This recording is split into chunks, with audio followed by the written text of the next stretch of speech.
Now, you've been a church planter. You have the Acts 29 network that Yeah. you're a major part of. What do you do? You've planted many churches. What do you Over do to 150 in America. Yeah. what do you do to build a masculine spirit into the DNA, or how do you make them man-friendly from the beginning? What are some of the things you do? Yeah, well, for us, word gets out. We just kind of are what we are. So everybody knows, Acts 29 is male elder governed, so men are going to lead the church. Theologically reformed, we're Calvinists of a breadth of variety, and church planting churches. And so the guys just know, Acts 29, these are the dudes. And these are dudes who love their wives and love their kids and love Jesus, but want to plant churches. They're aggressive, they're creative. A lot of our guys are ex-wrestlers, jocks, ultimate fighters. So they're dudes. They're just regular guys. And I know you don't need to be tough and strong to be a man. I think being a man is more about being responsible. Right. It doesn't matter if you can take a punch. The question is, can you keep a job? I mean, Yeah. to me, masculinity is being responsible. But these are guys who are responsible, masculine guys. And so they tend to be, attracted to Acts 29 just to meet like-minded guys. So that's just sort of, again, it's just the way it is, and it's who we are.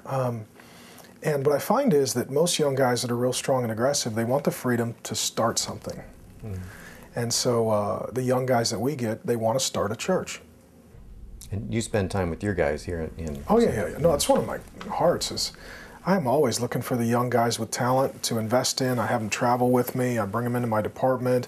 I bring them on as assistants and train them for a couple of years and then release them as pastors to rise up in the organization and do whatever, God would have them to do. So, I mean, my heartbeat, I feel as I get older, I think I'm going to be better at this job. How old are you now? I'll be 38 in October. Okay. But as I get older, I think I can slip into that father type of role. Sure. I'm still kind of crazy big brother, But I look forward to the day when I'm old enough to be dad. And for some of the guys, I'm getting close. And Paul says to the Corinthians, you don't have a lot of dads. There's just not a lot of guys who want to father the young guys. That really, for me, it's a deep joy. Mm-hmm. And it's just what I give most of my time to is investing in the young guys. Cool. Does Mars Hill offer a men's ministry program? No. Why or why not? Mars Hill Church is a men's ministry program.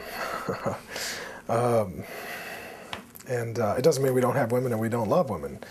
But it does mean that most of the women that I know, they wish their brother was walking with the Lord. They wish that their son was walking with the Lord. They wish their dad was walking with the Lord. They wish their husband was walking with the Lord. And a lot of women love Jesus and are walking with him faithfully. They're serving him in their church. They're amazing. And they're getting raped and abused and divorced and hurt.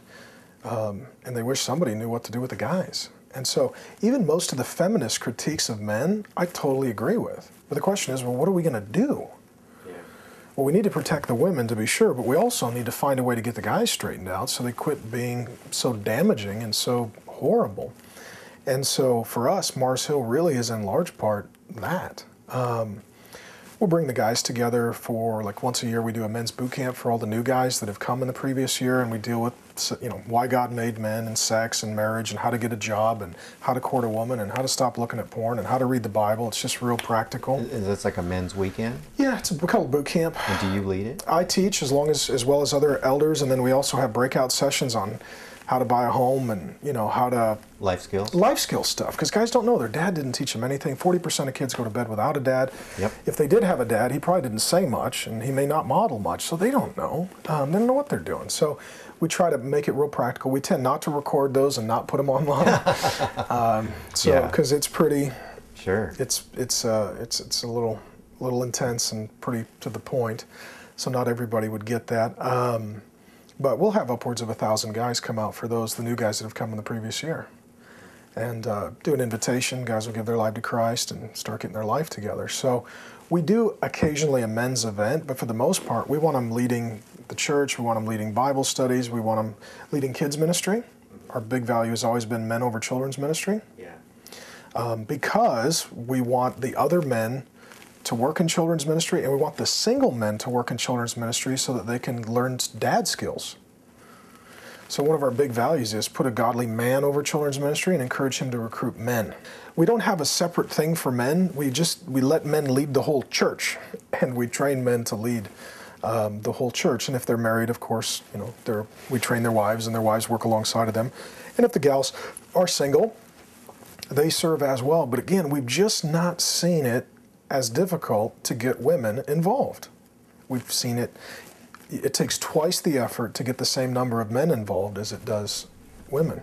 It's just more work. But once you get them involved, do you find a high level of commitment? Yeah, they stick. They give, they serve, they're committed, they're devoted. Most guys are looking for a cause. They want to be on a team. They want to do something bigger than themselves. They don't want to just be another guy just sort of, downloading porn and trying to become a guild leader on World of Warcraft. And just, they're, they don't know what they're doing, and they want to aspire to something.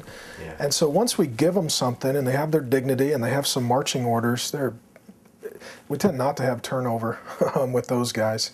Once they become members and plugged in, they're here for a long haul.